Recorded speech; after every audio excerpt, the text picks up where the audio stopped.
freely falling objects and acceleration due to gravity. All objects, when dropped from a height, fall towards the earth.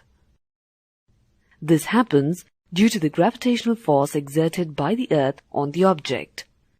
Suppose you drop simultaneously a small stone and a cotton ball of the same size from a height. Which of the two will reach the ground first? We see that the stone reaches the ground earlier than the cotton ball. So, we may falsely conclude that the heavier objects fall faster than the lighter ones. That is, the acceleration produced in heavier objects is more than in lighter objects. Galileo showed that all bodies, whether light or heavy, fall at the same speed towards the earth. Galileo explained that the lighter bodies fall at a slower rate due to the resistance of the air. Later, we have learned about uniform circular motion, wherein a body undergoes a motion which is along a circular path with a constant speed or with a constant magnitude of velocity. Now, we have learned that in this path or during this motion, at every point of this path, the body has been changing its direction throughout. Now, we said that it is uniform circular motion, so the speed or the magnitude of velocity will be constant throughout. But there is a change in the direction of motion at every point in this circular path. And because of this change in direction throughout the circular path, we say that there was a change in velocity at every point on this circular path. Now we know that whenever there is a change in velocity, the body is said to be in acceleration, or we can say that the body is accelerating.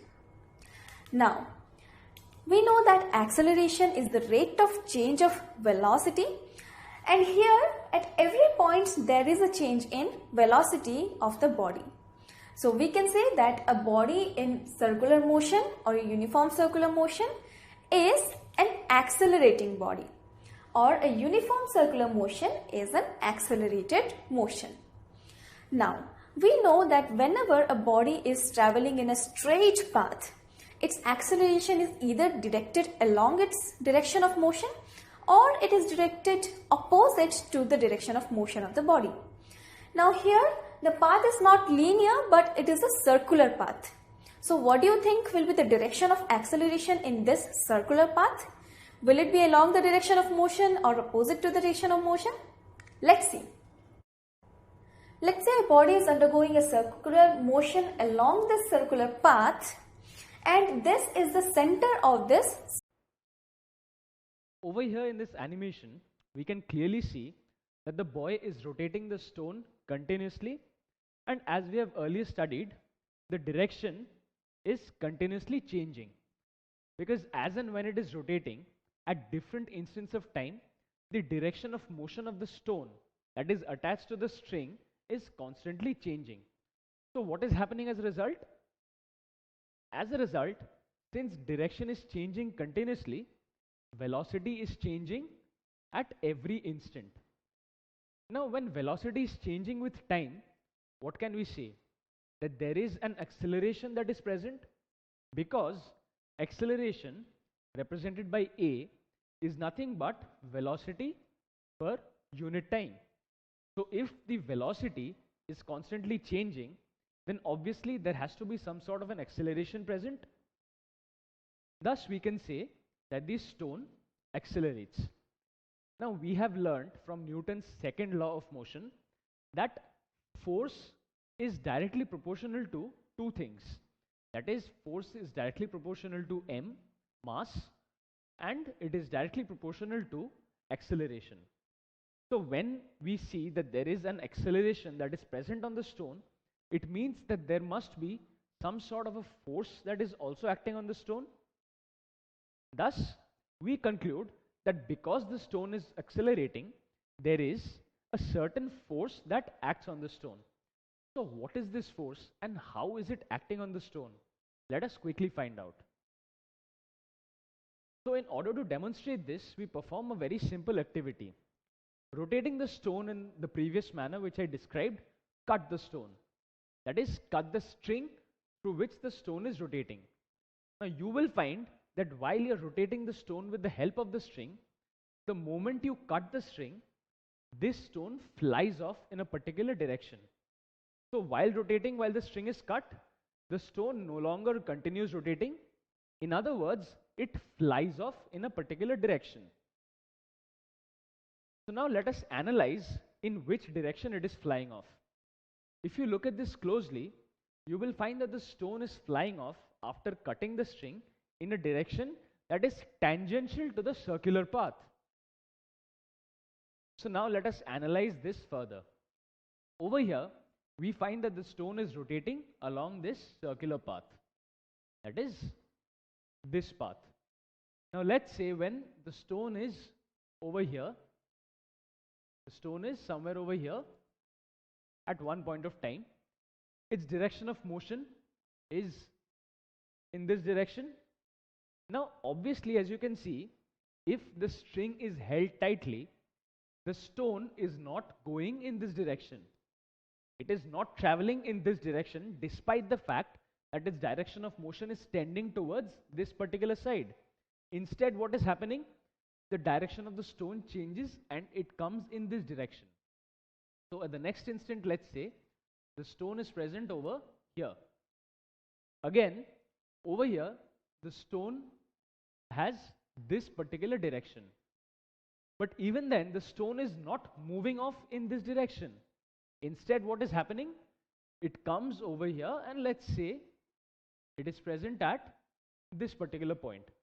So this keeps on happening at all points along the circular motion of the stone.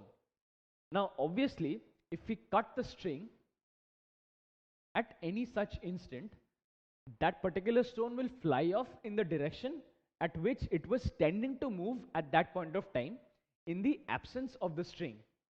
So if the string is cut off over here, then the stone will fly off in the tangential direction. Now consider something. I told you that if the stone is over here, it tends to go in this direction. But due to the presence of the string, it does not. Instead, it comes to this position.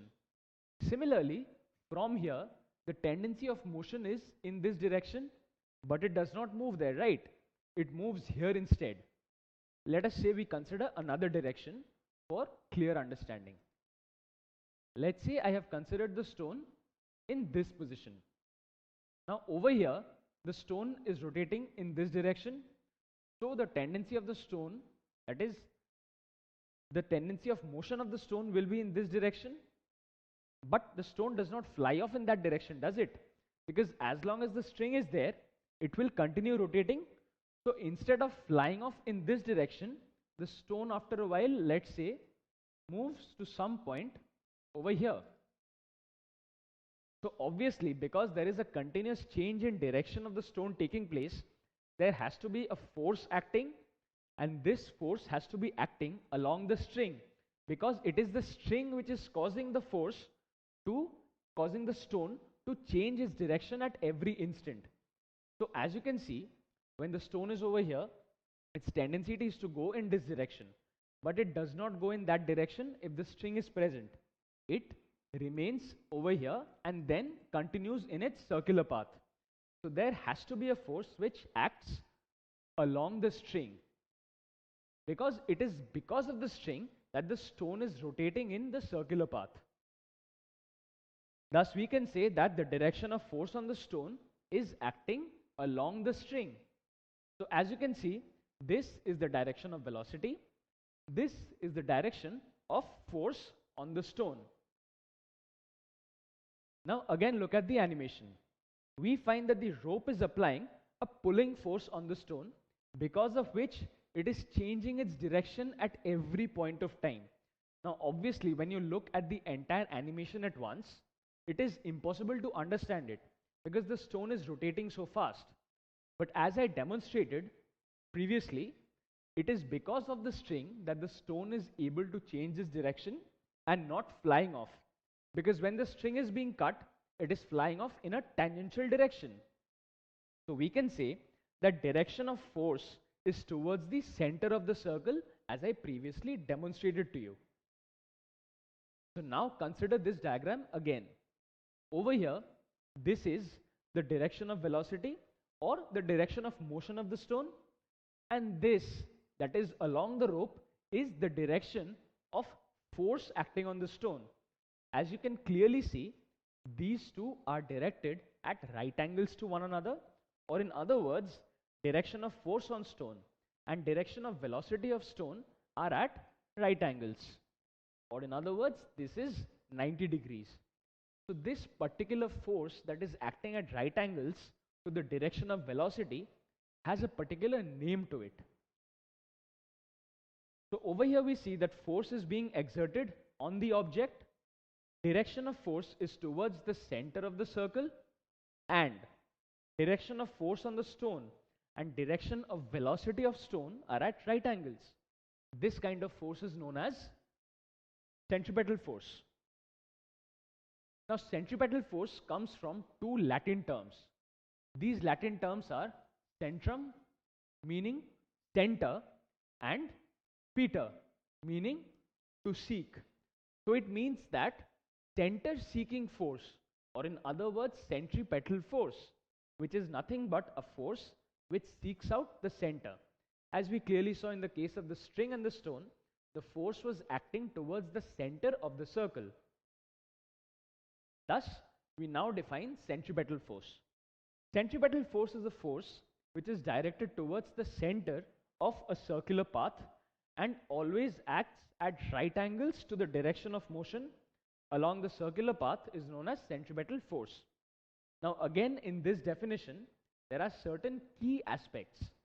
The first key aspect is centripetal force is always directed towards the center of a circular path, as we previously saw, and it always acts at right angles to the direction of motion. So this is one key aspect and this is one key aspect, and in this circular path the force that acts is known as centripetal force. Now let us consider a very interesting scenario. Over you find that a car is being driven and it is taking a sharp left turn along a curved road. Now this road is curved in a circular manner. Over here you find that a mug which is placed on the left hand side of the car, after taking the turn, is sliding over to the right hand side. Now obviously, since nobody is pushing the mug from one end to the other, there must be some other kind of force which acts on the mug. So what is this force that is acting on the mug which is causing it to slide from one end to the other when the car is taking a sharp turn? This force is known as centrifugal force. Now centrifugal force, just opposite to centripetal force, is a force that acts away from the center of the circular path. Centripetal force acts towards the center, centrifugal force acts away from the center. So now let us analyze the motion of the mug from one end to the other closely. Over here we have two views. One view is from inside the car, which I previously showed you, and the other view is a bird's eye view from the top of the car. Now in the bird's eye view, it is clear that the car is taking a sharp left turn along a circular path. Now let us consider what was happening when the car is traveling in a straight line path.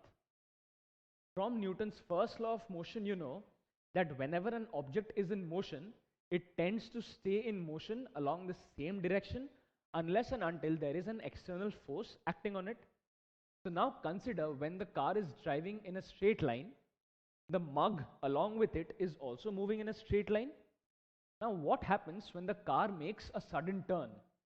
There is a certain amount of friction that is present in between the car tires and the road, and this friction provides the necessary centripetal force for the car to execute the turn, and this is why the car does not fly off in the outward direction. So the centripetal force provided by friction enables the car to make the turn. Now there is no centripetal force, or in other words, there is not enough friction between the mug and the dashboard of the car to provide centripetal force to the mug. So what happens?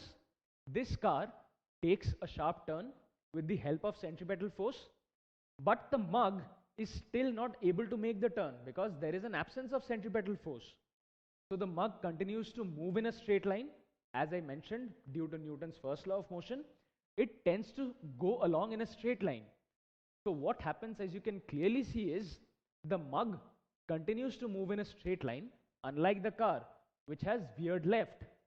So it seems as if the car is sliding out from under the mug, or in other words, it seems as the car is moving out from under the mug. And this becomes apparent when we see that the mug is moving from one end of the car to the other.